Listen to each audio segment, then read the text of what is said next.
Welcome to Bunch Formation, your newest favorite college football show. I am Chris Vannini, and I don't even understand the question. Why would I not expect to coach next week? I'm David Ubben, and I don't know anyone who isn't on an adult co-ed cheerleading team, Chris. So I don't know what the big deal is. Just another day when college football coaches are doing some interesting things. God Lane bless Kiffin, this sport. It is the best. Bill Belichick seen at a co-ed cheerleading tournament that Jordan Hudson is involved in, I believe. Oh, she's competing. She's competing in it. Lane Kiffin bristled at my question to him on the SEC teleconference about his job status. We'll get into that in a minute. But we got a big show here. We're going to talk week 13 game previews and picks. Not a loaded slate. We'll get into why with SEC SoCon Saturday. But we got some coaching news.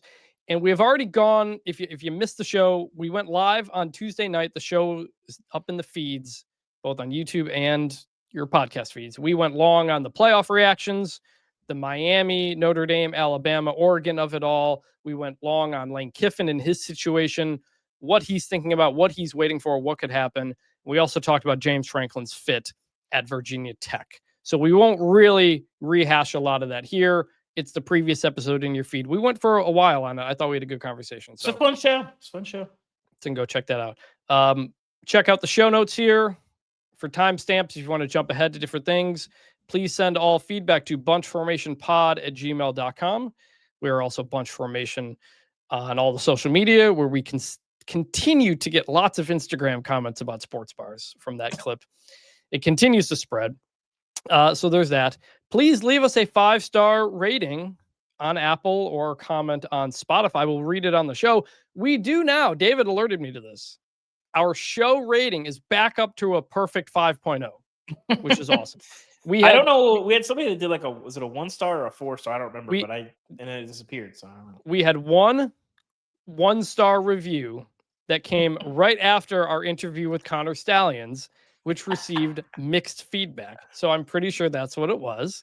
And I think whoever did that has since deleted the 1-star rating. So thank you. It's nice to see that perfect 5.0. It means a lot to us. So, yeah. All right. To start off the show, we're going to talk about the news of the day. And to do that, we go into the media scrum. That's why I don't read the newspaper. Because it's garbage. Lane Kiffin, another day, another fun conversation. So one day after Lane Kiffin didn't really say much on the Pat McAfee show, he did on Wednesday take part in the normal SEC coaches teleconference. And I got to say credit to the SEC for still doing this thing. Most of the conferences don't do this anymore. But it's a matter, I will say, in defense of the other conferences, they were less and less attended over time. The Correct. SEC is a little bit different. So correct. Yes, The SEC it's not an access thing. But anyway, go ahead. Well, the SEC gets a ton of media that do it, but also their coaches generally kind of don't make themselves available as much. Yeah. So it was appreciated. Lane Kiffin, despite being on a bye, did come on. I asked him, do you expect to coach next week? Because we and others have reported that Ole Miss wants an answer by the Egg Bowl. Lane acted confused at the question, saying things like why would I not coach next week? Is there something I should know? We practice, we're game planning. Why would I not coach next week? So he was not happy about that question. He was also asked if he plans to coach in the postseason. He didn't answer that. He was asked if he had talked with Governor Jeff Landry from Louisiana, as had been reported. He wouldn't comment on that. He kept trying to find different ways to say he didn't want to talk about other jobs, even though he knew, he was fully prepared that he knew this is what all the questions were going to be. And then Wilson Alexander from The Advocate, got to give props to him, asked Lane Kiffin what his family thought of Gainesville and Baton Rouge. So good. The thing is, listen, if you're not familiar with journalism, that feels like a troll question. That's actually a great question because it doesn't ask him to deny or confirm anything that's real. It's like, comment on this thing that everyone sort of knows is a real thing that happened. Let's cut through the nonsense. And it sort of forces your subject's hand. It's a great question. Shout out to Wilson. Good reporter. If you thought the McAfee interview was a softball and more of a PR stunt, That wasn't just softball. That was slow toss softball. You would be right if you want something that's more entertaining. At least I think the SEC teleconference was more entertaining. Chuck Dunlap, SEC media person, tweeted like that someone told him that might go up on the Mount Rushmore of SEC media teleconference calls. And I used to go on the Big 12 when I was on all the time because you could just talk to everybody in one spot. It was Monday morning. It was a good time. I'm on the SEC one like sometimes, not very often. I came on last week and I don't go as much, but because there's like 18 coaches, so it's literally like 3 hours long. That's a problem. Respectfully, ain't nobody got time for that. But if you need like 1 or 2 coaches, it's great. But like, I don't know, the people that are on there like all day, every week, I'm just like, man. No, and just kind of pull back the curtain a little bit. Like, we're given the information. We're supposed to register. It's now a Zoom call.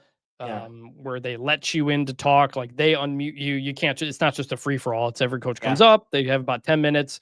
They call on people to ask questions and unmute you. And I will say, like, I guess minimal credit to Lane for doing it. I mean, they are on a bye next week. It's weirder if you don't do it. It is, but they're on a bye this week. Could have used that as an excuse. And also, there is no call next week because of the holidays. So, like, it would have been pretty easy for him to get out of it. He didn't. He even admitted like that he was there with his SID who had like prepared him how to answer all these questions. And then the first question is like, basically like, what do you want your legacy to be? And he goes, well, I wasn't really prepared for that one. Let me think about it for a second. And so it was a lot of teeth grinding. It might feel awkward. It might feel trolly from the media, but I think if you compare that to the McAfee thing, there are questions that have to be asked. And if he doesn't want to answer them, that's his prerogative to answer them. And I always respect the coaches that at least 100%. will let you ask the question. And if they'll give you a no comment, that is what it is. When you have, because before after the Texas A&M South Carolina game, apparently Texas A&M staff told media, don't ask about the contract extension. And it's like, why? Like, you could just have somebody ask it. Mike says, I'm not going to talk about that right now. We'll get to it later. And then like, that's it, like we're all adults here. And so I respect the coaches. I've been around enough media scrubs. Not everybody's an adult, Chris. That's true. But at least on this one, they know who they're calling on. They know they're calling on people who know what they're doing. So that was interesting. I tried to, the best questions in these situations are the direct ones. Yes. And it's why McAfee's not a good interviewer. It's why Dan Patrick is like one of the greatest interviewers. Just ask them the straight up question and see what they do with it. Sometimes they get upset at the question like Lane did with me. Sometimes they'll tell you nothing. So no real updates on Lane. We'll see how it goes. We'll stay tuned to The Athletic for more reporting on that. Again, previous episode in your feed, we went longer on Lane and the whole situation. By the way, it's also worth noting before we move on in the college football media sphere while we're playing media ombudsman.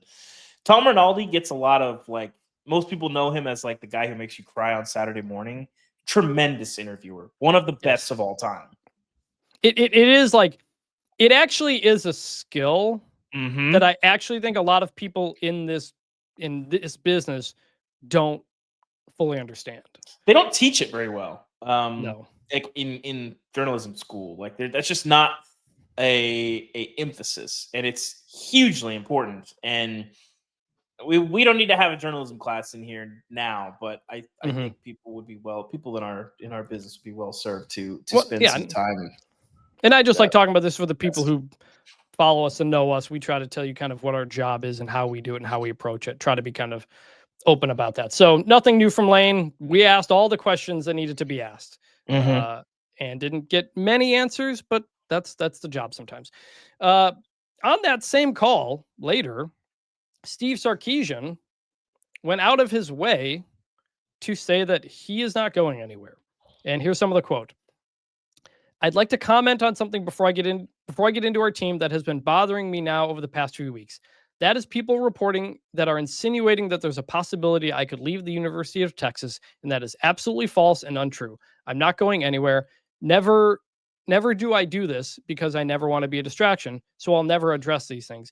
At this point, I feel like this is important that I do this because it's important for our team. It's important for our university. Now, he says he never addressed this. Isn't it the second time he's addressed this in like a month? Well, because there was a time about a month ago when our colleague Dan Rusina reported that he was interested in NFL jobs, and his agency came out Specifically the Titans. and that his agency came out and staunchly denied it, even though everybody around the industry for years has thought Sark might want to go back to the NFL. But whatever. This actually happened. I didn't realize this till after the fact. Desmond Howard on either Monday or Tuesday posted a video of himself like walking around his yard and saying, "Don't be surprised if there's a change at Texas." Not that he'd be fired, but maybe it'd say mutually parting of ways or something. Now, don't want to get into any unsubstantiated rumors on what any of that is, but that is what prompted Sarkisian to come out and say this, which is very direct, which Lane Kiffin is very much not doing. So there is kind of a comparison there. Did you have any other thoughts on Sark saying this? No, I will say I don't know that necessitated a response, but I can obviously Sark is frustrated. It's been a weird year for Texas, certainly disappointing in a million different ways. But I wonder if some of that's feeding it as well. Of just like, I don't know. It felt like he didn't really need to come out and talk about it because it wasn't like this, Desmond Howard has a big megaphone and a lot of people know who he is. He's not very much so. No, but he's on college. He can say what he can. Well, that's why it's interesting. That's why it's interesting. Like he's on College Game Day. He's a face of the sport for ESPN, and for him to just do this on his like personal Twitter account and TikTok, like that's always. Well, I'm sure he cleared it with ESPN's news desk, though, right? That's what I'm saying. It's always interesting when these personalities kind of take different approaches to it, and what that stirs up. So, Sark says he's not going anywhere. I mean, when a coach says it directly, I'll believe him until they leave. But so that is where Sark is at Texas. And then one other bit of news this week. On3 and our colleague Sam Kahn reported that Sam Leavitt, the quarterback at Arizona State, is unlikely to return to Arizona State next year and instead enter the transfer portal, where he could receive potentially up to like $2 million. Potentially. The wording was that he's being shopped around. They're like, hey, if you're interested, Sam's looking to go. Because the portal does not open until January 2nd. Leavitt can't get into the portal for a month and a half still. But this is what is going to be happening now, where agents will be letting people know that people will be open to leaving. Now, Leavitt's, I think, agent/manager or something, who is his brother, said Leavitt has not made a decision at this time, which actually kind of inadvertently confirms the news, because no one said he is. We didn't report he is leaving. We reported that he's considering leaving, and his brother said he hasn't made a decision, which means he is considering leaving. So, I mean, it's worth noting, Chris, I did talk to people at Arizona State, and the phrase "long gone" was passed to me. Yes, at this point, based on conversations I've had, if he's back at Arizona State next year, I will be shocked. And I don't think it's necessarily a coincidence that over the last couple of weeks, when Kenny Dillingham's name was kind of being out there for potential jobs, before he eventually said this past week, he's like, I was never leaving, but I want to make sure that the school is all in on supporting this. And I got to activate the Valley and do all these things. That's part leverage on Dillingham's point too, to like, let people know, like, hey, we may be losing Sam Leavitt here if we don't come up with this kind of money. This is what it's going to take to succeed at a place like Arizona State. And so, I mean, Sam Leavitt will be one of the top, if not the top quarterback in the portal, if that's what he ultimately ends up doing. He's a veteran. He's a veteran who's actually still pretty young. Like, this is only his third year, but he's a sophomore, I think. Yeah, I mean, I would say most programs would kill to have him back. He's out. He's out for the year. He's not playing. He's got it was a foot injury, maybe. Like, he's done for the year apparently. So it's not like he's leaving the team actively. He's not playing. I will say, from the Arizona State perspective, I think Kenny Dillingham has really helped himself this year, even though they probably are not going to be in the playoff, and it's been okay. They've been really killed with injuries. Like, they had a ton of injuries in year top 25 now, back up to having the playoff. But at the end of the day, like, for better or worse, they were in the playoff last year. They're probably not going to be this year. I think there's a ton of reasons for them to take a small step back this year. But I think Kenny has improved his, like, people know who he is now. Offensive coach. People really like being in that program. It's going to cost you. You're going to need some money. But I think they can get a solid quarterback there. I wouldn't be too panicked if I'm an ASU person at this point. It's a huge I don't loss, but I think you can be okay. Yeah, like losing Dillingham would be a bigger deal, but it is tough to hear. And They're not losing if I recall Dillingham. correctly, I think it was last year. I think Kenny like publicly told fans to donate money so they can keep these players, and he may have been referencing Leavitt. Like it was a thing last year too that they were worried about keeping some. Well, they don't. I mean, they're trying. Like, so I did a bunch of reporting on this after the playoff field was announced last year, and I think the number we had for Arizona State was like 3.5 to 4 million, and that had gone up because of the run that they got on last year, and obviously the way they finished the season and winning the Big 12 and all those things. But like they definitely needed to get their money up, and I mean them and everyone else. But in the grand scheme of the Big 12, like they were somewhat competitive. Like Iowa State, who they played, was in like the $3 million range. But obviously, when you've got Texas Tech out there, BYU's got a bunch of money. Like you always need to get as much as you can for your roster, and then sort of the rev share piece of that sort of complicates it. But they're not at the top of the heap, and so I think he's going to be preaching that same message for, probably a decade, honestly. And that's why he got the job. Remember, Mm-hmm. like he was still a very young guy who'd been OC at a couple of places, called a little bit of playing. The whole thing was that he's from there. He went to school there. He knows everybody there. He will be able to convince the businessmen and people to bring the money into Arizona State. And he is doing that, just obviously not at the rate I'm sure he would like, or like any coach would like. So, it's going to be interesting. We may see over the next, month or two of the reports of notable players expected to enter the portal, even though they actually can't until January 2nd. It's going to make for kind of a weird first go around with this new portal, but big news, really good quarterback who's going to be in the portal. Miami could be a place to watch. Obviously they're losing Carson Beck. They love going big on transfer quarterbacks. Texas Tech, maybe, because like some people have said he could fit to Texas Tech, but Texas Tech also has Will Hammond. And he's on a 2-year deal, as they're very excited to talk about. Yes, but he had the injury too, so it's kind of where is that at? Yeah.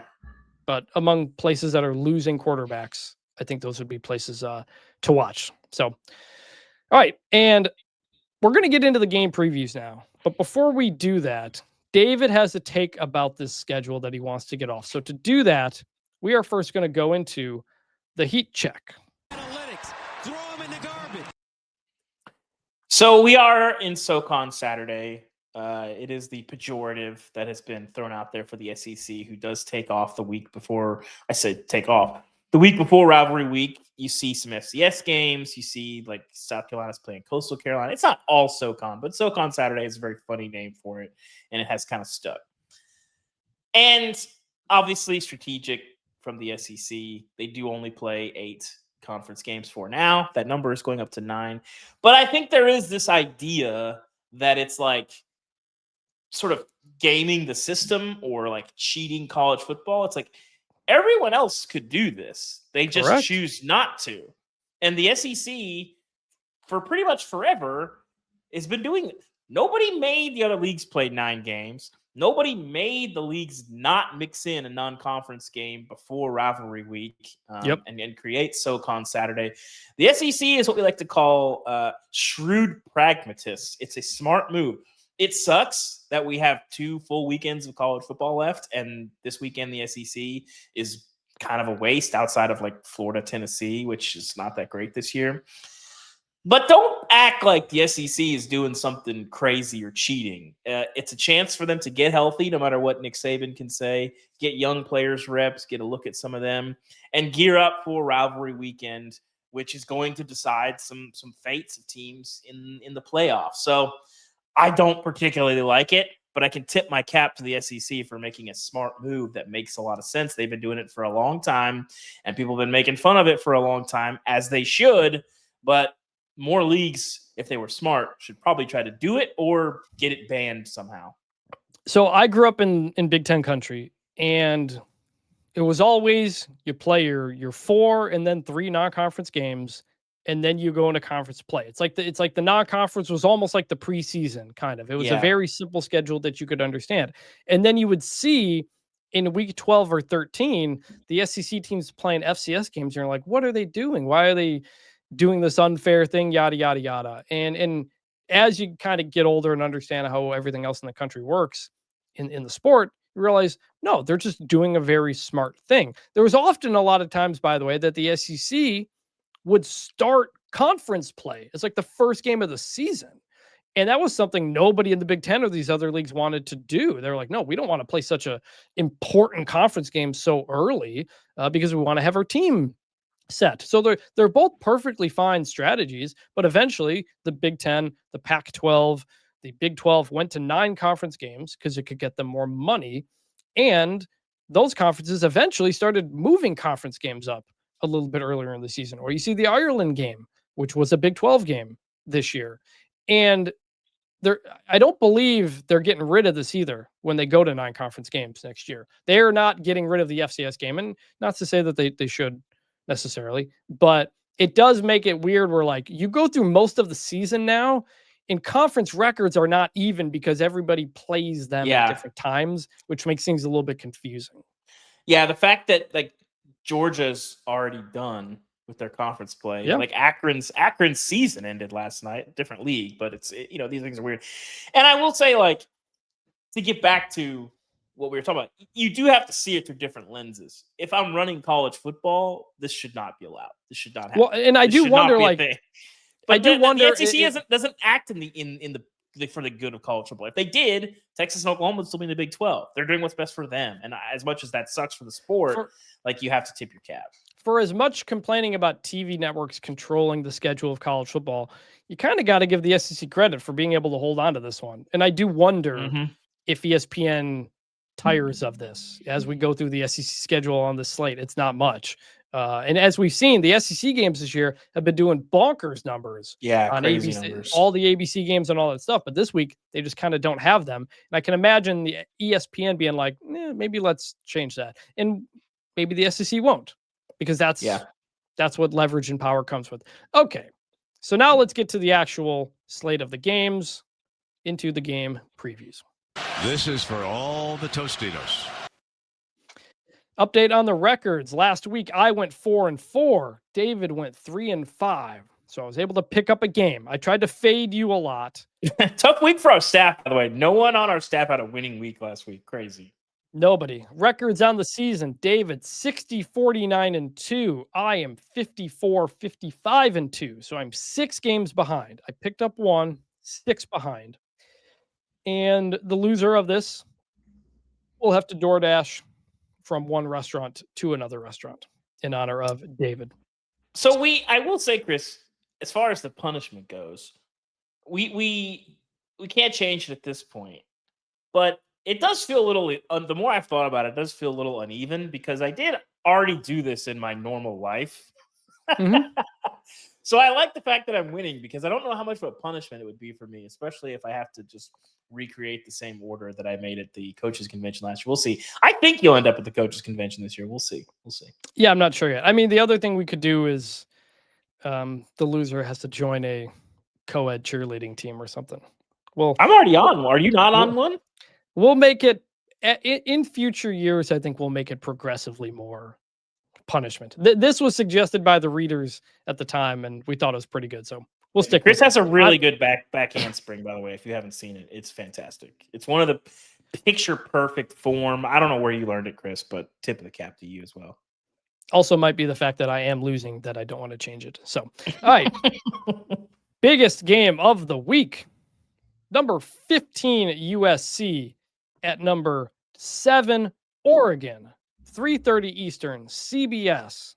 Going to be a noon game over there on the West Coast. It's for the Pac-12 championship in memoriam. It's also the winner keeps their playoff hopes mostly alive. USC has to win this game to stay in the mix. If Oregon wins this game, they will be very close to getting in. If they lose, I'm not so sure they're going to be in as a 10-2 team, but we don't know. So it's major playoff stakes here. Oregon is a 9.5 point favorite, which stunned me. I think Oregon's a good team. I think they've been playing very well. I think they dominated the Iowa game. It ended up being a close game because of a couple of things here or there. USC is coming off its own win against Iowa at home in the rain. Both of these teams got culture wins against Iowa because that's what Iowa is for. David, what do you think of this game? Feels like too many points. I think we talked a little bit about this on the show Tuesday night. I think Oregon's good. When I watch them, my eyes tell me that's a good team. But the closer you look at what they've actually done this year, you're like, I mean, we argue about the Penn State win, but like 9.5 is too much. And USC, people seem to think is not very good. And you look at what they've done, and it's like not that much, not that different from what we've seen from Oregon. So I think this is going to be a really close game. I think USC is going to have a shot to win this. Always tough to play an Autzen, especially with so much on the line. Great place to watch a game. Tough place to play a game. I think USC covers, but Oregon wins this game. So I looked up the weather. The weather is cold. It'll be in the mid 40s, but nothing ridiculous otherwise. I still think people think USC is not a tough team, and I disagree with that. Like, they have been running the ball well. They out-toughed Iowa. They out-toughed Michigan. They're not what you think they are. Better than we all thought they were going to be coming into the season. 100%. This is probably Lincoln's most complete team. They're not as explosive as some of those early teams were when they had Caleb Williams winning the Heisman. But like, their offensive line is much better. The defense, like Jansen Lynn, has pretty much fixed that. Like I said, they're not as explosive, but they're pretty effective. They're pretty balanced. The defense is pretty good. Like, I think this is definitely Lincoln's most complete team. I don't know about best, but definitely most complete. My concern is when you see a spread this big and your reaction is, oh, well, then I'll take the points. You're giving me that many points. It usually doesn't play out that way, just from a betting history. This happened with Florida State, Wake Forest. We were like, whoa, why is Florida State like a 10-point favorite over Wake? To be fair, I did call that one. You did. And Florida State blew them out of the water. And then Notre Dame Pitt. My thought was, man, that's a lot of points for a Pitt team I think is at least decent. I did call that one too. You called that one too. And so I'm kind of surprised that you are going with USC here, because my instant reaction is like, I think it's too many points. But historically, when you think it's way too many points, it ends up playing out that way. So I'm going to take this as an opportunity to fade you, to try to pick up some points, since I'm okay. I'll say Oregon. You can say that's too many. Usually when we say too many points, it's more a reflection of the team at the bottom that's like feisty and kind of spicy. This is, to me, like in those games you're talking about. Like, I don't have any doubts about Notre Dame necessarily. It's like, well, but Pitt's pretty good, aren't they? This is more of like, I don't think Oregon is that good necessarily. I do, but not double digits better than USC even at home. I came away from the Iowa game incredibly impressed, even though they needed a last-second field goal to win, because they ran the ball for like 7 yards a carry. Even without Mekhi Hughes, who wasn't doing much, they're running the ball incredibly well. Dante Moore has been incredibly efficient. I think he had like 2 or 3 incompletions in the game against Minnesota. They have I think Kenyon Sadiq is back. I think he played against Minnesota. Like, and they made the red zone like 7 times against Iowa. They just couldn't finish drives. So like, you can, as someone who has Oregon ranked outside the top 10, and like, I still think they're good. I just have them there because I don't think the resume is very good. Yeah. I think we could get peak Oregon here. I partially think that, but I'm mostly just going against you for the reasons that I stated. So we'll just stick with that. That's all right. Sticking with our friends at Pitt. Pitt at number 16, Georgia Tech.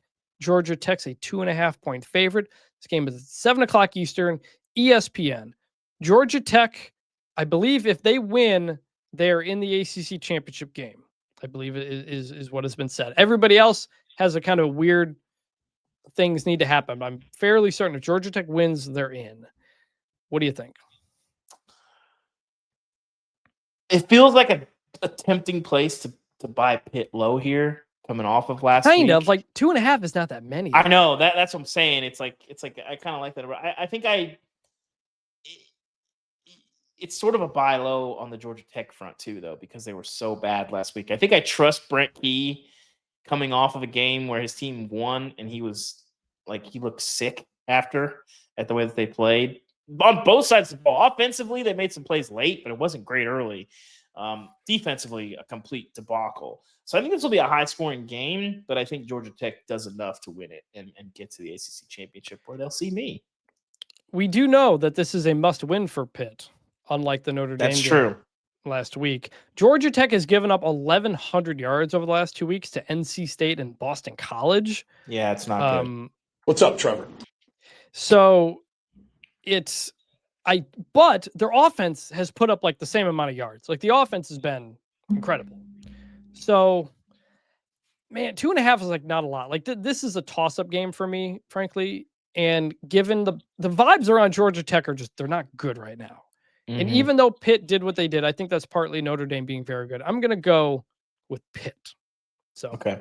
Separate on Jamal Haynes, by the way, maybe the best player in the country that literally no one is talking about. Yeah, could be. Number 22, Missouri at number 8, Oklahoma, noon Eastern, ABC. Oklahoma needs to win to keep its playoff hopes alive. They're currently in the mix. Missouri, Bo Pribula. I always get it wrong. Pribula. Yeah, Pribula. He warmed up last week, I believe, for Mississippi State. Yeah, he looked good. He was running. I saw some video of him. It was kind of surprising to see. As of recording, as of Wednesday, we haven't seen the injury reports yet. He may play. What do you think? I mean, the issue is even if he plays, like you haven't had reps, that's an issue. Oklahoma went through this exact same situation in Red River, where he's back miraculously from this injury, and guess what? He looks terrible. Like the offense for Missouri is not going to be great. Oklahoma's defensive front is not going to let Ahmad Hardy do to them what he did to Mississippi State. They're much better up front. I kind of don't really think it matters, like, if Bo Pribula plays or not. I don't think they're going to, like, part of his allure is his mobility, and I don't think, one, that they're going to run him a ton, and two, that he's going to be comfortable or able to run all that much. He did dislocate the ankle, but because there was not a lot of tendon damage, they were able to, like, reset it and, well, not reset it, whatever, you put it back into whatever it is.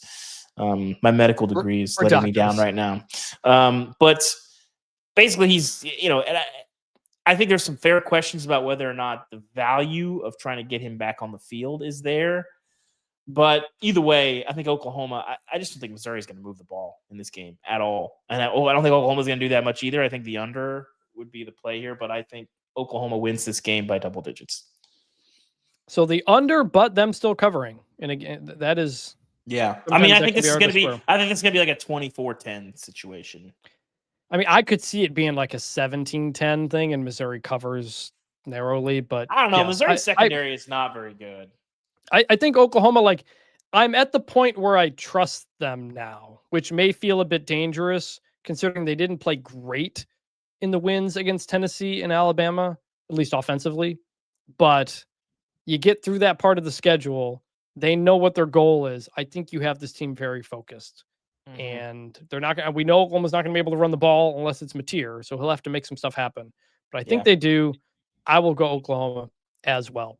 If Missouri is competitive in this game, it'll be because Ahmad Hardy is just Superman, which maybe he can be, but you're asking a lot of him. I think it's going to take a Herculean effort for him to get to like 150 yards, which is probably what it's going to take for them to make this a contest. Yeah. In the Big 12, number 11, BYU at Cincinnati, 7 o'clock Eastern on Fox. BYU needs to win this game to get into the Big 12 championship and keep their playoff hopes alive. If they lose, I believe Utah has the clearest path, but it could get very messy. Could have a bunch of teams tied for second if BYU loses this game. BYU's I will not engage any tiebreakers until we're entering the last week. Yeah, we'll get to that next week. Cincinnati coming off a loss to Arizona. BYU only a 2.5-point favorite in this game. What do you think? I'm kind of where you were at with Oklahoma with BYU, where I think I trust them a lot more. Like, Bear Bachmeier is getting better week by week. Chase Roberts, he's on the short list of most underrated players in the country. Like, nobody talks about him. And he, with the ball in the air, he's really, really good with contested catches. He's tough to tackle. He's faster than people think. He's a great player. And their offense seems like it's coming into shape. Cincinnati, kind of a weird loss last week. They're a team that, like, their record is really good. They can score. You watch them and you're kind of like squinting a little bit. I think their defense is going to have some issues, and BYU is tough enough, tackles well enough to keep Sorsby, Tui Walker, those guys down. So I like BYU to win this and cover. Sorsby had a brutal game against Arizona last week. But BYU, like, they're not great on the road this year. They have the blowout loss to Texas Tech. They played very close with Colorado, a 3-point game. They needed overtime to beat Arizona. They needed the they were tied in the fourth quarter, basically, with Iowa State. So they've not been very great on the road, but only 2.5 points. I will take BYU as well. But Cincinnati can win this game, can get themselves back into that Big 12 picture as well. Like, they're not done. They're not out of this just yet. Kentucky at Vanderbilt, 3:30 Eastern, ESPN. Vanderbilt, if they win this game, they will go into the Tennessee game. Potentially the biggest Tennessee Vandy game, at least on Vandy's side, that we've had in a very, very long time. Is this the first possible look-ahead game in Vandy history? The first trap game in Vandy history? I mean, pretty much. This is what do you think of this game? Every time Kentucky has been competitive with teams, I watch it and I'm like, how are they doing this? It doesn't really make sense. You watch it and you're like, they're not particularly good at anything. Whereas Vandy just seems like the most annoying team in the world to play. They're tough, they're physical. Like you better make sure you see Diego Pavia's knee or elbow hit the turf before you let up on the play, because he has a way of squirting out of tackles, getting loose, and the basketball and grass stuff that they do. And the option game is super interesting. Mm-hmm. I mean, I think I trust Vandy, and there's too much at stake for them to be knocking on the door of the best season in school history to not let themselves get to that Tennessee game in shape. I think they win this game. They've been pretty good at home too. I think they win this game and cover. So Cutter Boley, the freshman quarterback for Kentucky, has kind of been a revelation. He has been playing very well. Kentucky has won 3 games in a row against Auburn, Florida, Tennessee Tech. Now, one of those got Hugh Freeze fired. One of them was an interim coach. But they have found something here. And in 2 weeks before that, they took Texas to overtime. So, like, they're 5-5. Like, a bowl game is now within reach, which was not something we had all thought. 3-4 weeks ago, we were thinking, is Kentucky going to pay the $36 million lump sum to get rid of Mark Stoops? Like, a ridiculous, difficult buyout situation. But now they're like, maybe get back. You got this in Louisville. Like, you could get to a bowl game and you've got a quarterback you like. Like, there is some momentum there. In Vanderbilt, although they've won, 4 games in a row, they haven't looked great either. You needed overtime against Auburn in a high-scoring game. Ashton Daniels had a big game against you. You were getting blown out at Texas until a late rally to make that game close. You beat Missouri at home, but that was when Bo Pribula got hurt.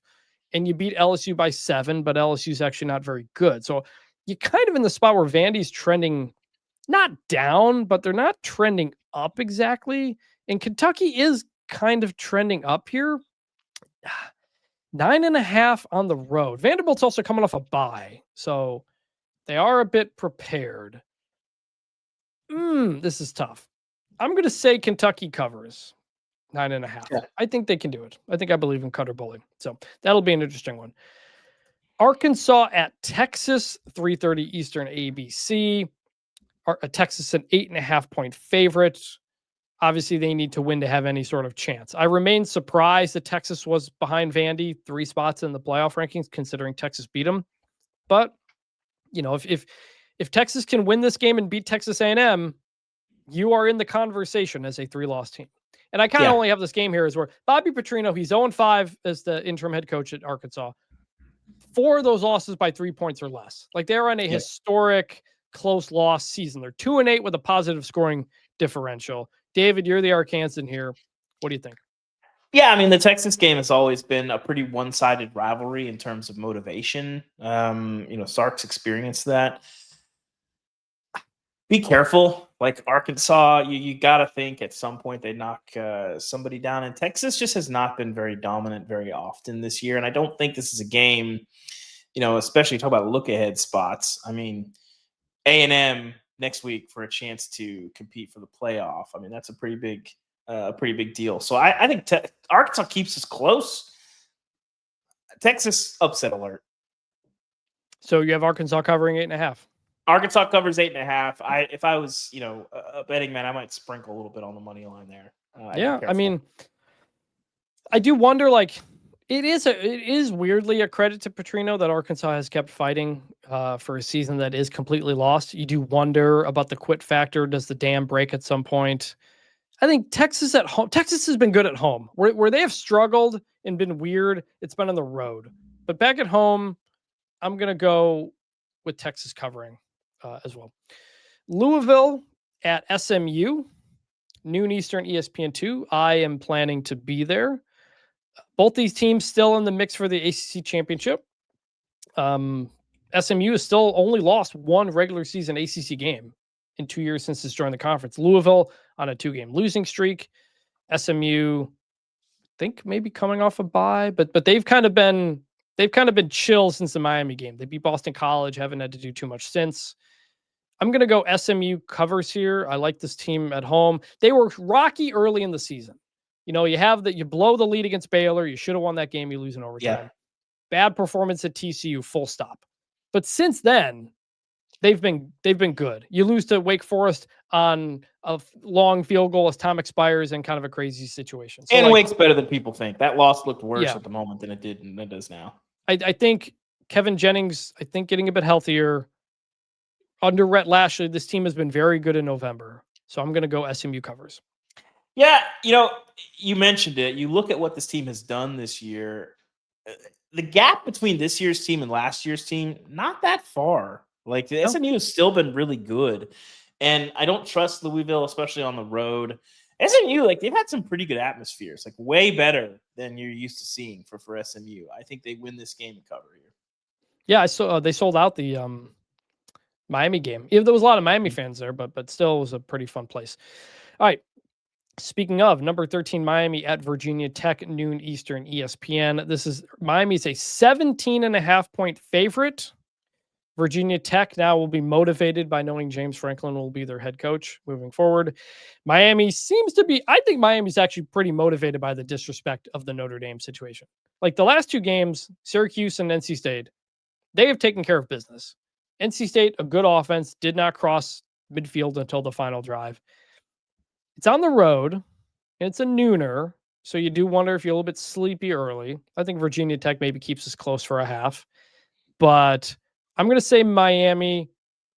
I can't believe I'm trusting Miami to kind of make a run here, but they're kind of back in the underdog spot where they're usually a bit better. I'm going to say Miami covers. Is this the earliest that a school has hired a coach before? Maybe not ever. But no, a couple years ago, Clay Helton and Joey McGuire got hired during the season. Joey McGuire left Baylor, where he was an assistant, to be the head coach at Texas Tech, but not really coach, for sometime in November. Clay Helton had been fired at USC, took the Georgia Southern job in November. So it's not unprecedented, but it's also this. It's not like this team is playing for a bowl game. It's a weird dynamic. Yeah, it's a weird dynamic because I don't recall. Obviously, they're going to do something at the game on Saturday, and I'm sure that will be kind of an interesting scene. I do recall going to the team hotel once when Arkansas was playing the Cotton Bowl against Missouri after they had hired Bobby Petrino, and he was at the hotel, people were swarming him. It was crazy. It was I've never seen a coach be treated like that. And it went pretty well for a while until it didn't. All that to say, this sounds stupid, Chris. Can I preface this by saying this sounds stupid?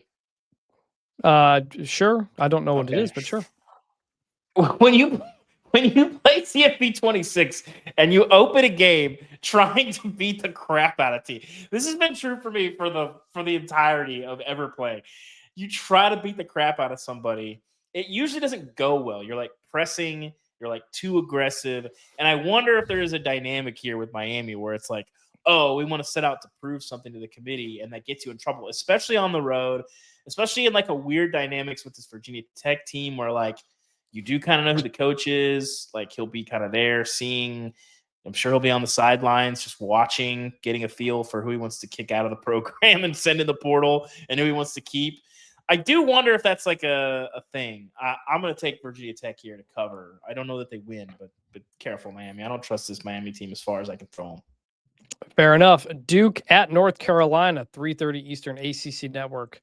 Not at the basketball arena. Duke, a 6.5-point favorite. They're technically still alive for the ACC championship, but they're also only 5-5 and try and get to a bowl game. North Carolina, 4-6, need to win out to get to a bowl game. Bill Belichick spent this week in Raleigh at a co-ed cheerleading tournament, like we mentioned. Does that motivate the Tar Heels to get this done? No. I mean, these are like two of my least favorite teams to watch. Like Duke scores sometimes, and Mensa running around is pretty entertaining. But like North Carolina, it's a tough watch, man. Even when they're playing well, like it is a slog. And then last week when they're getting shut down by Wake, it's like it's not great. It's not, but they've been playing close games. Like that was a close game. This will be the best. This will be the best offense that they've played. Yes, since Clemson, maybe. I'm trying to think. Probably, right? Yeah, I mean Cal's very up and down. Yeah, Virginia was very up and down. Either way, I think Duke can press this defense in a way that they haven't necessarily been. I think like when you watch them, it's like the busts that you saw early in the season and the tackling issues have kind of gone away, but they don't like overwhelm teams. They have people in the right spots and they're tackling much better than they did. It's good coaching. In the season. It is. There's credit to Bill Belichick for that.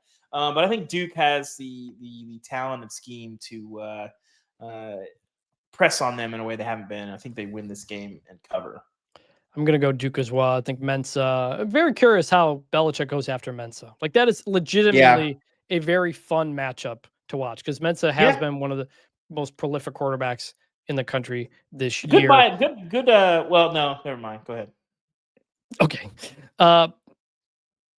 Kansas State at number 12, Utah, a 17.5-point favorite. Did you see Kansas State mess around with Oklahoma State last week? I didn't watch a ton of it. I was texting a friend of mine who's a K-State fan, and I was getting updates and just been like a weirdly unexpected, like sad season in Kansas State where even when they're winning, people are just miserable. Like I never saw this coming. This has been the weirdest Kansas State football season in quite some time where like it's the Ireland curse. Like they're not good. They're not that bad, but just they don't ever scare you. And like it seems like they flip a coin every game to decide like is Avery going to run this game or not. And when he does, they're obviously much, much better.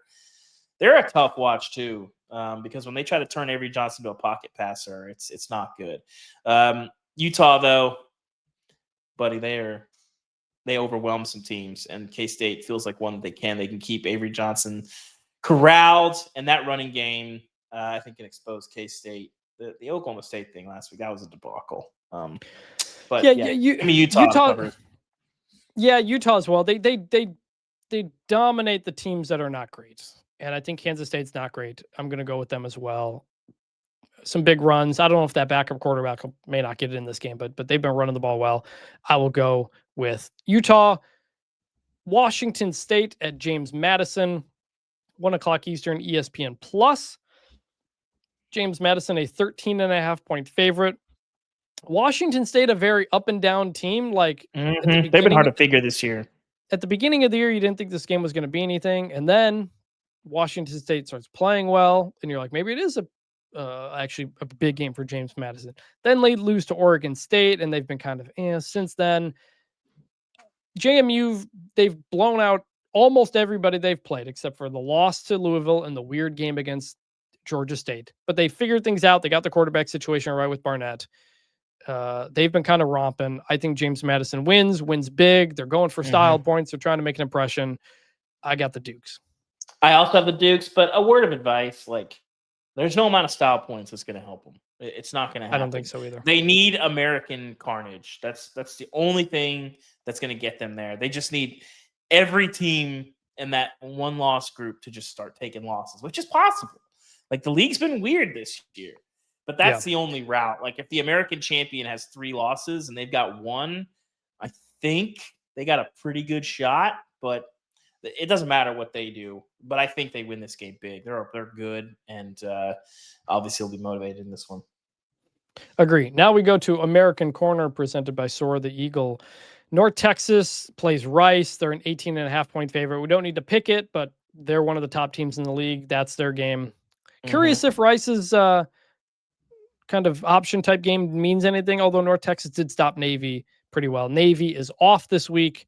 They have Memphis next week. So those are two of the one-loss teams in the American. The other ones, number 24, Tulane, 7.5-point favorite at Temple, 3:45 Eastern, ESPNU. Temple's been interesting because they were really impressing early in the season, getting some surprise wins. They beat UTSA. They took Navy down to the last play of the game, and beat up on Charlotte. Not as good the last few weeks. They have to go to overtime against Tulsa. They get blown out by East Carolina, lose to Navy 2 weeks ago, Army 2 weeks ago. And they beat Tulsa. They should see if they get in the Big 12. But what do you think? I think you got to be careful if you're Tulane. I mean, on the road, I still wonder about the dynamics with the coaching stuff. I think we've seen Summerall, we talked about on the Tuesday show, clearly, being like Mike Elko, being opposite the moment, and seems to be pressing on his team.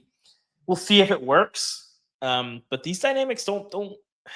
The history of these situations is not good. I would like Temple here. I'd be careful. I would.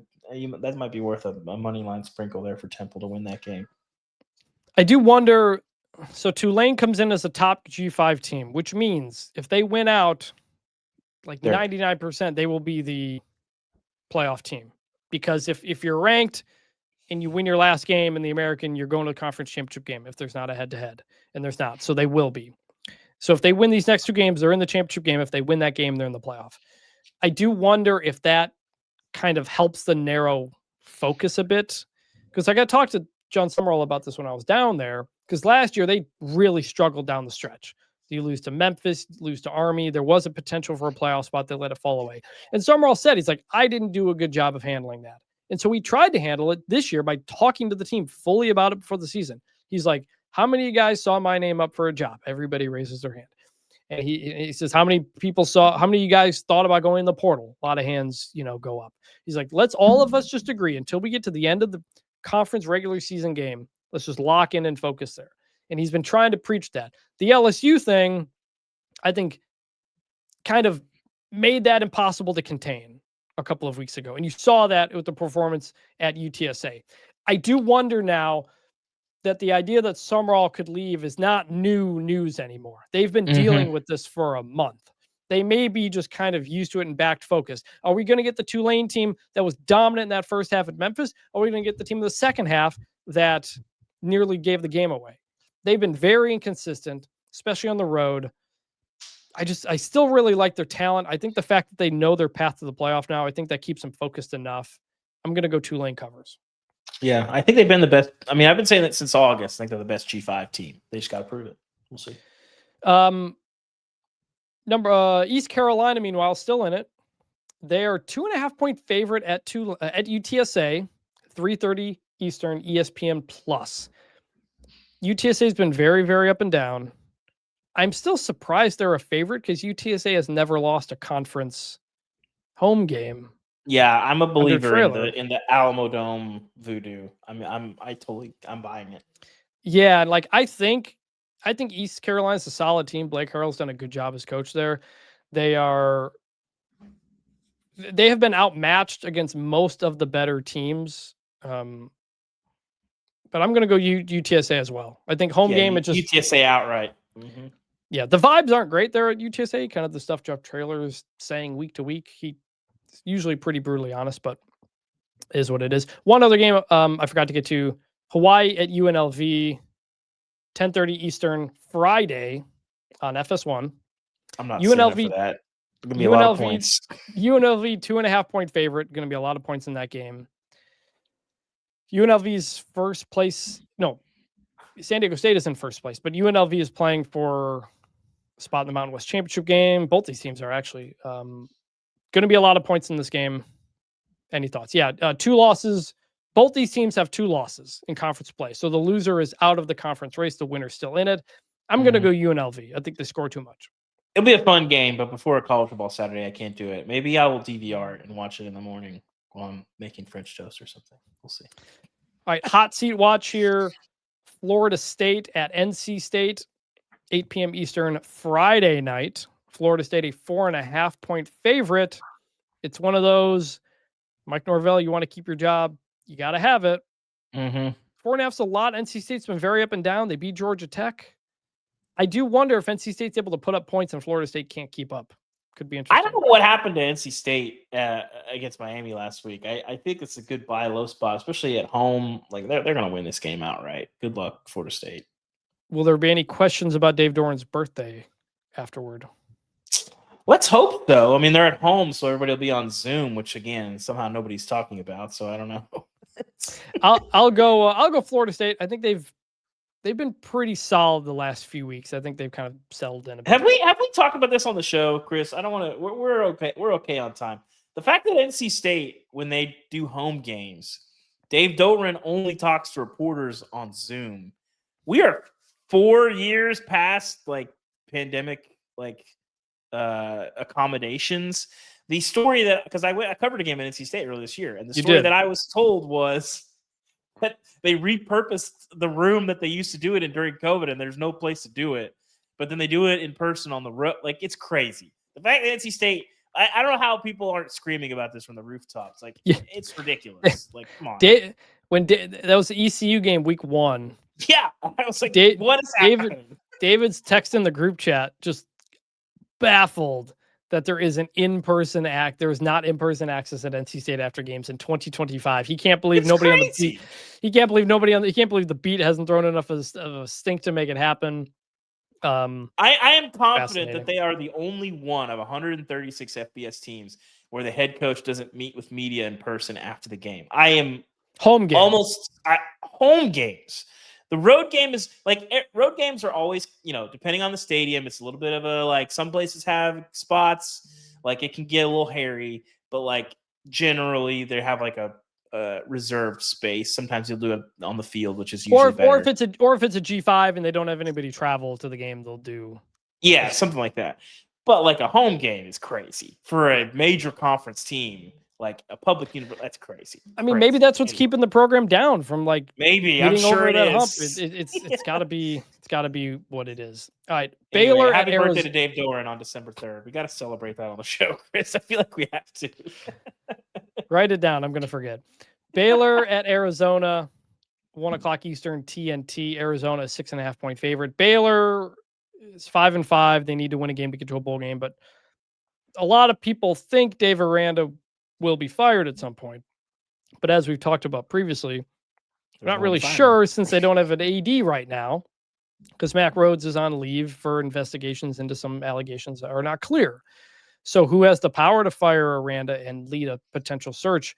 You kind of need to know now. This is why Ole Miss is kind of giving Lane Kiffin an ultimatum where it's like, we need to be deep in the process of talking to coaches' agents and getting on Zooms with them and figuring out if they're the right spot for Baylor, which is a pretty good job. And some people would say better than Oklahoma State and some of the other open jobs. So it's probably a top 4 job in the Big 12. Maybe top 5. I don't know. BYU's probably better. Tech BYU, TCU is probably top 3. And then after that, TCU's better than Baylor. I mean, it's close. I mean, they should be. I'm not saying they are, but they should be. It's a top 5-ish job in the Big 12. Okay. So if Baylor loses, heck, even if Baylor wins, like it may be a job to watch on. If a win over Arizona, is changing your mind about anyone, I don't know. Right. You didn't have a very fully formed opinion. Anyway. Michigan State at Iowa, 3:30 Eastern, FS1. Iowa, a 16.5-point favorite. With Jonathan Smith, it continues to feel like he's probably coming back, and the NCAA penalties kind of build in a reason for him to come back, even if fans don't love it. I keep wondering if you're going to get a Maryland-Wisconsin situation where the AD, J-Bat, just announces you're bringing him back because it's just week to week. This is continuing to hang out there. The fans every week are just saying they need to fire him. Sometimes, if you make a decision, make that decision. The fact that they haven't announced that yet, to me, is pretty telling. Could be something to watch. Chris, as a Michigan State person, is there a path to Michigan State being like a 7 or 8 win team next year? Like, they are so bad, and it just seems like they don't have players. Like, is this just a lost cause and there's not enough money and a bad market to try to hire a coach? Yes. Or is there some hope that you could be competent next year and go to a bowl? I mean, everybody's got some sort of hope in the portal era, and it's not to say a Cignetti type of thing, but like, they've played hard the last couple of weeks. If that's a reason to keep Jonathan Smith. They took Minnesota to overtime. They were really close with Penn State, who just had way more better players. I am surprised they've continued to let this hang out in the wind, unless there's a possibility that Jonathan Smith, leaves and tries to take Stanford or something like that. We don't really know. So I haven't watched a ton of them, but I feel like every time I watch them, they're giving up a long run, or Aiden Childs is running around with no protection. Well, Aiden Childs has been benched. He's been benched the last 2 games, and the offense has actually generally been a bit better without him. Bottom type of game here. Sam Houston at Middle Tennessee. Middle Tennessee 6.5 point favorite. Sam Houston's 2-8. Middle Tennessee's 1-9. Derek Mason is second year there. People are not happy. It's not good. Some people have wondered if Middle Tennessee could make a change. Could be something to watch if they lose to Sam Houston. All right, the highest and lowest over-unders of the weekend. Highest, USF versus UAB, 69.5. Kind of surprised how high that is. I guess UAB's offense has been okay. What's your pick? The defense hasn't been as bad as it was last year, where they were, they gave up 70 to Tulane in that one game. I might take the under in this one. Like, USF, it doesn't always score at will, and they might slow down UAB enough. Like, their defense is underrated, and UAB's offense isn't that great. I think this is like a 45, 20. I would take the under in that one. I think I'll take the under too. The lowest, 3 games are at 40.5. We haven't spent enough time in the 30s this year. I want my 33s. We need more of these. The problem is Iowa's got a okay offense now, so it doesn't happen. But Illinois, Wisconsin, Nevada, Wyoming, Minnesota, Northwestern. Of course, there are 2 Big Ten games there. I will say on Nevada, they beat San Jose State 55-10 last week. It was so bad that San Jose State fired the defensive coordinator after that game. So, on all these, I mean, I'll just take the under on all these. No, I'll go over for Northwestern, under on the other 2. Yeah, I like Wisconsin's not going to score enough to make that competitive. The only question is if they can slow down the offense enough. Take the under, or the under on Illinois, Wisconsin, the over on Nevada, Wyoming. Shout out to the choke boat, and the over on Minnesota, Northwestern. Okay. All right. And we're going to end the show the way we always do, and that is by remembering some guys. It's better than this. Guys being dudes. And since we got a big USC game, I'm going to go down the USC boat. Former USC quarterback John David Booty, back from 2003 to 2007. He was the guy after Matt Leinart. He, I think, went to a Rose Bowl or 2. He wasn't what Matt Leinart was, but he was solid enough. I remember him. Yeah, they beat the 2008 Rose Bowl. I think that's the one where they beat Illinois. And 2 Rose Bowls, and he was the offensive MVP in one of them. 7 touchdowns in those Rose Bowls. He went 9-0 against top 25 teams. See, like, USC's dominance wasn't just Reggie Bush and Matt Leinart. Carroll did sustain that for a number of years before getting out of town, before the NCAA hammer came down. But I always remember it was so funny. His name was Booty. Like, now we have General Booty and some of the other family members. They are related. But John David Booty, 3 names, 1 funny last name, a really solid college career with nothing of note in the NFL. Yeah, decidedly not cheeks. I am going to remember Mr. Dennis Pitta. Chris, have I told you about the first game that I ever covered as a paid journalist? You have not. It was starring Mr. Dennis Pitta, actually. It was the very first football game played at Cowboys Stadium. BYU, Oklahoma. Oklahoma opens the season in like top 5. Sam Bradford, the reigning Heisman Trophy winner, coming back from that crazy 2008 season. I'm covering Oklahoma. And in the first half, Sam Bradford like sprains his AC joint. He gets, it's the classic like drive your shoulder into the turf. Oh yeah, it's very bad. Dennis Pitta was playing in that game. Oklahoma it's rallying, almost makes a field goal to win the game, but they lose. Anyway, Dennis Pitta, like sort of a diminutive tight end, kind of just like a big, burly, like blocking guy. But he's the leading receiver or leader in receptions all time at BYU. 3rd in career receiving yards. Just a great player. Had a pretty good NFL career with the Falcons. With the Ravens. I got my birds confused. Great player. I enjoyed watching him. Tough to tackle. He's one of those guys, like, he'd catch a ball in the flat and he'd turn upfield. And if it was a corner on the other end, like, you could smell like they didn't want any of that smoke. And I enjoyed watching Dennis Pitta. So shout out to the Cougs. His first game at BYU, or his first year at BYU, 2003. His last year at BYU, 2009, because he went on. Well, there was a mission mixed in there. I'm sure he's going okay. Actually, 2003, he was a gray shirt. Then he saw significant playing time in 2004. Then he went on his mission to the Dominican Republic. Good choice. 6 to go on a mission. Won a Super Bowl with the Ravens as well. All right, we got the Remember Some Guys nomination from listener Drew W., who gives us former Iowa receiver Marvin McNutt, who was there from 2007 to 2011. Here's what Drew highlights. First, what a name. Yes, agree. Yeah, that's true. He was recruited to Iowa's quarterback, got buried on the depth chart, switched to wide receiver at 6'4", 215, and became the best hands on an Iowa team that won the Orange Bowl. Iowa's all-time leader in receiving touchdowns, and he mentions he caught the walk-off touchdown pass from Ricky Stanzi versus Michigan State in 2009. I covered that game. I was a student. Ricky Stanzi, by the way, also another good Remember Some Guy. Yes. I covered that game. Iowa was really good that year. Michigan State was not. People wanted to fire Pat Narduzzi, defense coordinator. It was a very low-scoring game.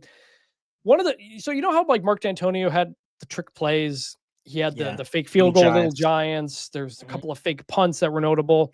In that Iowa game in 2009, they ran a hook and lateral on their final drive of the game. Big gain. They score, I think, a touchdown to take the lead. And this Iowa offense that had not done anything goes on this very long drive to drain down all the clock. A couple of shots at the end zone, if I recall correctly, incomplete. Then the last play of the game, a slant to Marvin McNutt for the touchdown. Iowa wins. He apparently is now a wide receivers coach at Division III College. And Drew notes that he had a number 7 Iowa Orange Bowl jersey for Brad Banks, another guy. And 7 years later, it doubled nicely as a Marvin McNutt Orange Bowl jersey. That was back before we were putting names on them. So, yeah. John David Booty, Dennis Pitta, Marvin McNutt. We remember you. David, anything else you want to No, I did look it up, by the way. Dennis Pitta, 7 catches for 90 yards to lead the team in that Oklahoma game. That was a crazy upset, I will say. Oh, I believe we are going to do Bunch Formation After Dark on Saturday. Yeah, we're neither one. You're going to be at a game at noon in Dallas. Yeah. Be home. I'm not covering a game this week. I'm going to Tennessee Vanderbilt next week, and yeah. Okay, so we will be live when the 7:38 when that window of games ends. I don't even know what's the big one. Is it? I don't know. It's probably not great. Last week was Pitt, the worst Georgia primetime Tech slate of the year. This we got Pitt, Georgia Tech, BYU, Cincinnati. Those are our night games. There's not much. We might be going a little early. We'll see. Well, we'll see. It's generally when that window of games ends, we will be live on the Bunch Formation YouTube. Please subscribe, as well as on our Twitter accounts. We've been getting a ton of people in these things for the last couple of weeks. It's been a lot of fun. Mm-hmm. Please hop on by and have some fun and chat about college football, because it may not look like a great slate. But every time it doesn't, something always happens. There are only 2 weeks left. There are going to be several upsets and results that we did not see coming. And I cannot wait, because that is what we love. SoCon Saturday, baby. We're here. That is what we love about college football. So, for David Ubben, I'm Chris Vannini. Thank you for listening to Bunch Formation, and we will talk to you on Saturday night. Miami, enter Sandman, enter turnover chain. Please.